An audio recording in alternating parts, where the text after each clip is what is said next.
Romo, kan Romo ini hitungannya ya masih baru lah ya di Pasuruan. Iya. Mungkin ada nggak hal yang bikin kaget atau gimana gitu yang berbeda dari tempat Romo sebelumnya? Boleh diceritakan sedikit? Iya, yang bikin kaget selama di sini, eh ya saya datang ke sini tidak ada hal-hal yang waktu itu pokoknya sepi-sepi aja.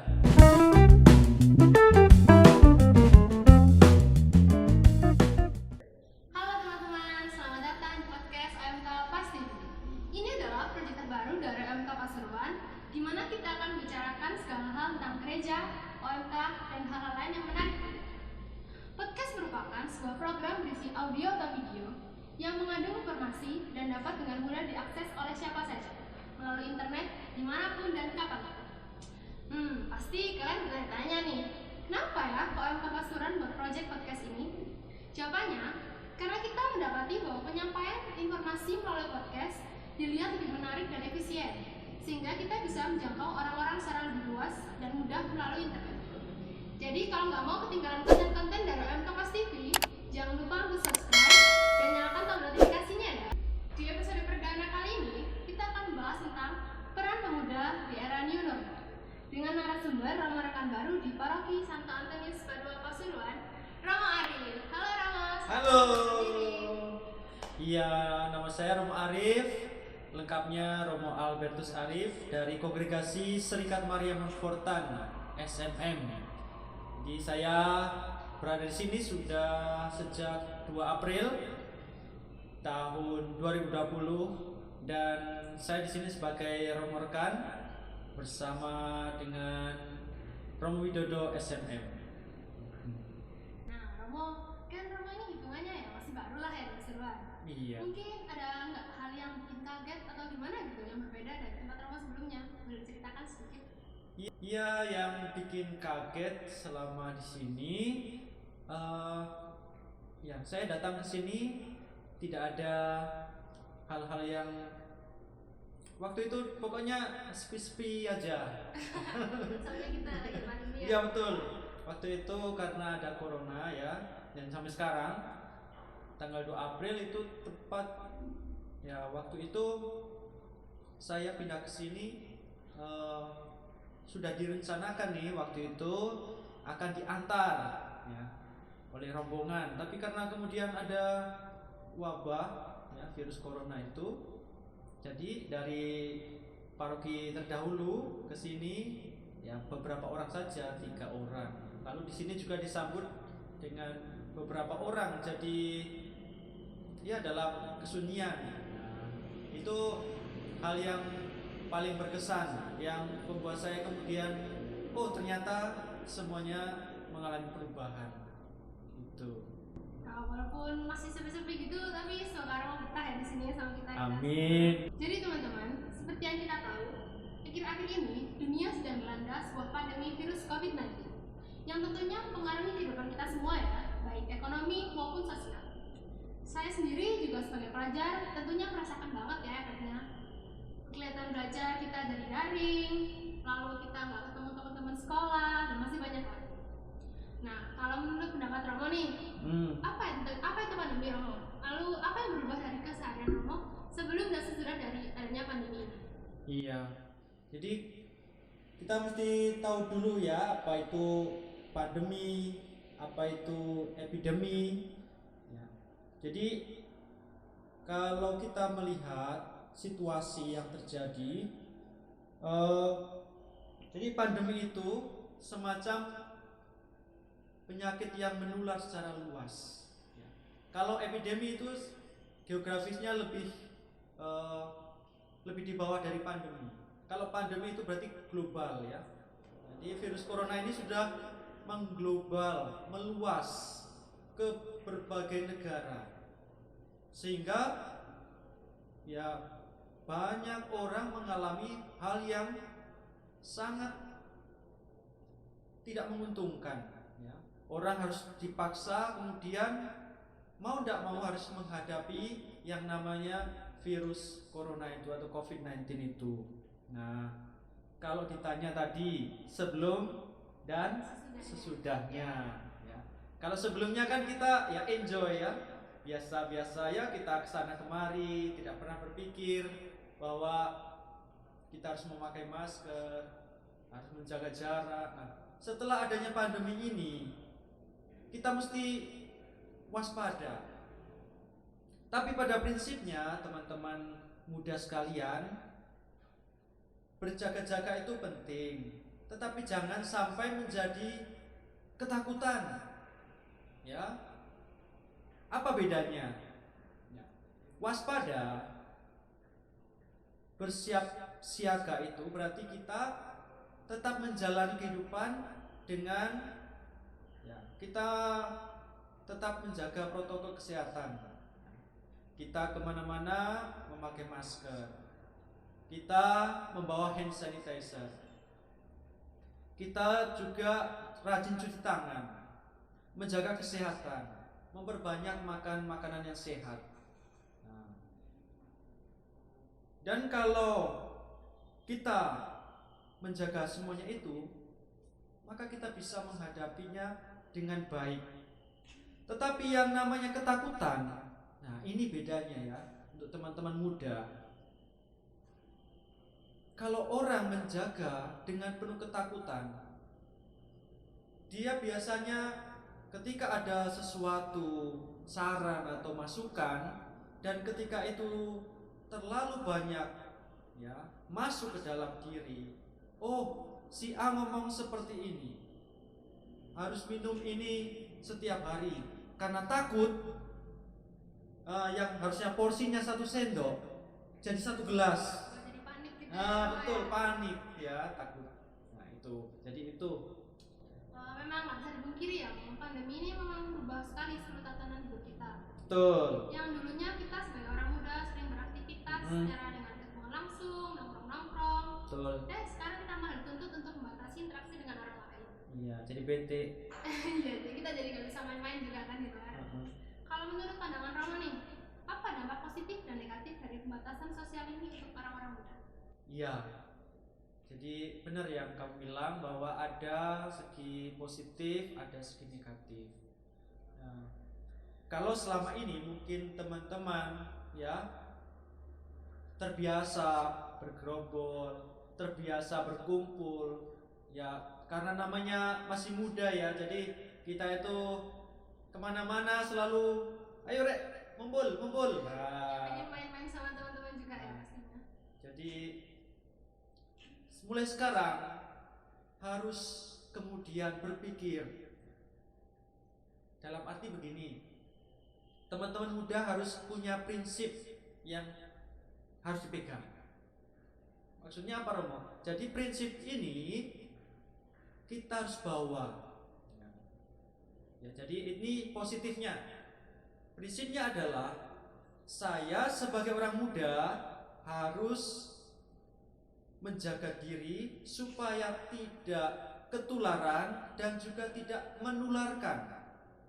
Nah, itu ya.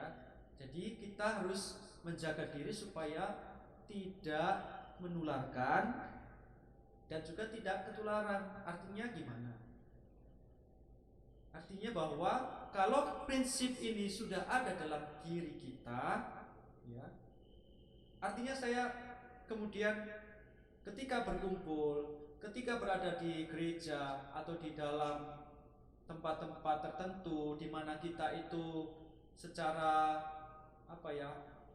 urusan penting, maka saya kemudian akan bisa menyadari saya ini sekarang gimana.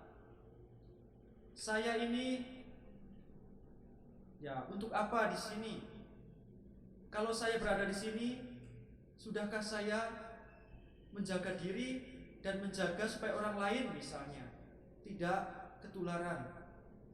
Siapa tahu mungkin saya membawa, kan ada tuh namanya orang tanpa gejala, betul ya. Jadi dari segi positifnya membuat kita orang muda kemudian lebih banyak lagi untuk berpikir. Aman juga kan? Betul. Aman, sekitar juga Ya. aman. Negatifnya mungkin apa ya?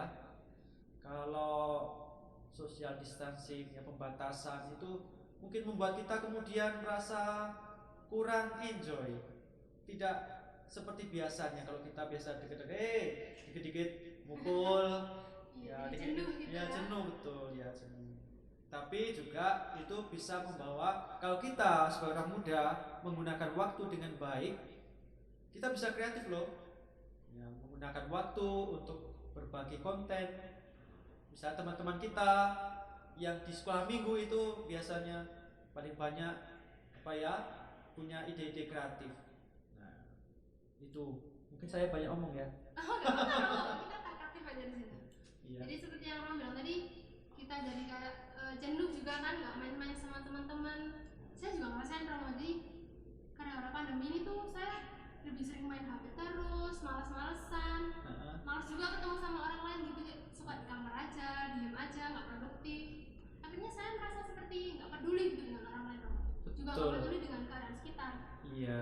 Dan lalu nih ada yang tanya sebenarnya, Rom. Siapa? Ada teman-teman yang bertanya. Teman. Oh iya. Teman-teman MK. Oke. Kira-kira kalau kita mager itu termasuk dosa nggak ya? Mungkin sudah jelas saya. Ya jujur aja kita Iya. pasti mager banget kan kalau nggak ada kegiatan gitu. Iya. Apalagi pandemi kayak gitu. Gimana Rom?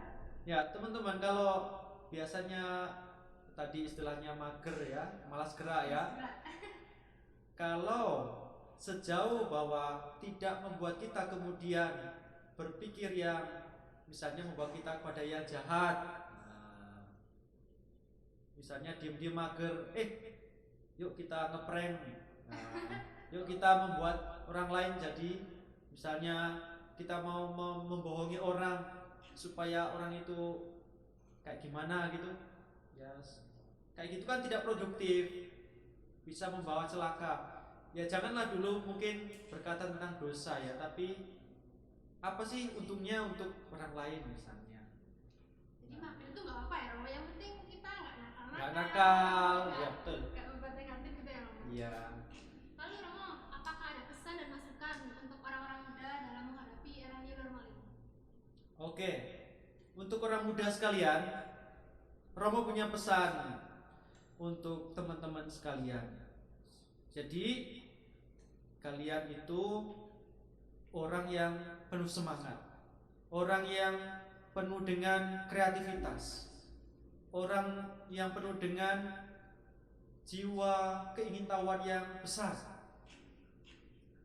Jadi kalau menghadapi segala situasi yang kurang menyenangkan seperti sekarang ini, jangan kemudian menjadi loyo, menjadi pesimis, menjadi orang yang kemudian untuk apa sih, lebih baik mager, malas gerak. Nah jadi sebagai orang muda, Romo sarankan jadilah pelopor dalam tindakan-tindakan yang baik, ya. Sekali lagi Romo katakan, Romo pesan, jadilah pelopor dalam hal-hal yang baik. Kembangkan potensi dalam diri kalian, ya. Kenapa? Masa muda itu penuh dengan semangat dan cita-cita, penuh dengan potensi. Maka ketika teman-teman muda misalnya punya passion di bidang tertentu, musik atau seni atau mungkin game, ya tunjukkan bahwa kalian itu benar-benar tekun di dalamnya, ya, bahwa kalian itu adalah masa depan, ya. Itu. Lalu yang kedua, jadilah orang yang sungguh-sungguh membawa nilai positif. Misalnya ketika kalian akan ke gereja, patuhilah protokol kesehatan. Berikan teladan kepada orang lain. Jangan hanya yang rame-rame atau misalnya rame-rame oke, tapi ya tunjukkan bahwa teman-teman itu punya sesuatu, yaitu yang positif. Nah, itu aja. Jadi gitu ya teman-teman, kita harus dengerin nasihatnya Romo. Tetap produktif walaupun pandemi seperti ini. Terus jangan ikutan, walaupun ya kalau mau ketemu nongkrong-nongkrong jangan berbanyak-banyak, dan juga jangan lupa patuhi protokol kesehatan. Nah, umat juga bertanya-tanya, kira-kira di era new normal ini apa memungkinkan untuk mengikuti misa di gereja secara langsung? Dan langkah-langkah apa yang mungkin sudah disiapkan oleh paroki untuk gereja di era new normal ini? Iya. Jadi pada intinya gereja paroki itu mengikuti dua aturan. Yang pertama dari pemerintah. Jadi pemerintah punya aturan-aturan yang harus kita ikuti. Yang kedua, aturan dari keuskupan. Tentu Bapak Uskup, ya, Monsignor Hendrikus, itu punya kebijakan yang tahu tentang keuskupan malam ini seperti apa, tahu keadaan umatnya. Jadi gereja paroki dengan memperhatikan dua aturan dari pemerintah juga keuskupan, kemudian mencoba menerapkan di dalam gereja paroki. Nah, untuk paroki kita, ya, sepanjang beberapa pekan ini kita sudah berusaha untuk mengajak umat menjadi petugas liturgi, ya. Beda loh kalau misalnya membuka untuk semua umat. Nah, sampai sekarang sih belum ada aturan baik dari pemerintah maupun dari gereja, ya, dari keuskupan maksudnya, bahwa untuk membuka semuanya. Tetap masih dibatasi, karena memang virus corona ini masih ada, masih menyebar, dan angkanya selalu cenderung naik. Itu mau mengatakan bahwa masih banyak orang yang belum paham, belum sadar. Ya mungkin karena ekonomi atau juga kebutuhan-kebutuhan yang lain. Karena memang sudah suntuk di rumah, maka keluar dan lain sebagainya. Jadi pada intinya, kalau misalnya ada umat bertanya, Romo, apakah gereja sudah buka? Nah, sepanjang beberapa pekan ini kita sudah membuka untuk petugas liturgi dari masing-masing lingkungan. Jadi untuk umat pada umumnya itu belum, ya, itu. Jadi meskipun kita sudah masuk new normal, tapi untuk misa secara umum itu masih belum mulai. Betul. Ya nggak apa-apa lah, kita tetap sabar menanti kebijakan dari gereja. Kan pada akhirnya ini semua untuk kebaikan kita, Iya, supaya betul. kita nggak resiko tertular virus juga. Nah, untuk teman-teman yang mungkin masih belum tahu panduan protokolnya, saya akan bacakan ya. Yang pertama, kita harus selalu menjaga kebersihan tangan, baik mencuci dengan sabun maupun dengan hand sanitizer. Yang kedua, jangan menyentuh wajah, karena tangan kita nih banyak bakteri dan virusnya. Jadi kan kita juga nggak tahu tangannya bersih atau kotor kan. Jadi hindari untuk menyentuh wajah ya. Yang ketiga, terapkan etika batuk dan bersin. Jadi kalau mau batuk atau bersin, kita tutup dengan lengan atas seperti ini, atau menggunakan tisu lalu langsung dibuang setelahnya. Yang keempat, pakai masker. Kalau kita keluar jangan lupa pakai masker ya. Selain untuk melindungi diri sendiri, kita juga melindungi orang lain. Yang kelima, jaga jarak. Untuk physical distancing, kita harus menjaga jarak 1 meter dengan orang lain. Yang keenam, ada isolasi mandiri. Bagi teman-teman semua yang merasa tidak sehat, seperti mengalami demam, batuk, pilek, nyeri tenggorokan, atau sesak nafas, diminta dengan sadar dan sukarela melakukan isolasi mandiri di rumah. Lalu yang ketujuh, ada menjaga kesehatan. Pastikan kesehatan fisik tetap terjaga dengan berjemur sinar matahari pagi selama beberapa menit, mengkonsumsi makanan bergizi seimbang, melakukan olahraga ringan, dan istirahat yang cukup. Oke, jadi teman-teman, intinya di era new normal ini kita tetap harus mematuhi segala protokol kesehatan yang ada ya. Selalu jaga kebersihan diri dan lingkungan sekitar. Untuk sementara, hindari dulu pertemuan yang melibatkan banyak orang. Dan jangan lupa rajin cuci tangan dan selalu pakai masker. Jadi teman-teman, intinya di era new normal ini kita tetap harus selalu mematuhi segala protokol kesehatan yang ada ya. Selalu jaga kebersihan diri dan lingkungan sekitar, juga keluarga. Untuk sementara, hindari dulu pertemuan yang melibatkan banyak orang. Dan jangan lupa selalu rajin cuci tangan dan selalu pakai masker. Sekian podcast kali ini, sampai jumpa di podcast-podcast selanjutnya. OMK Spektakuler.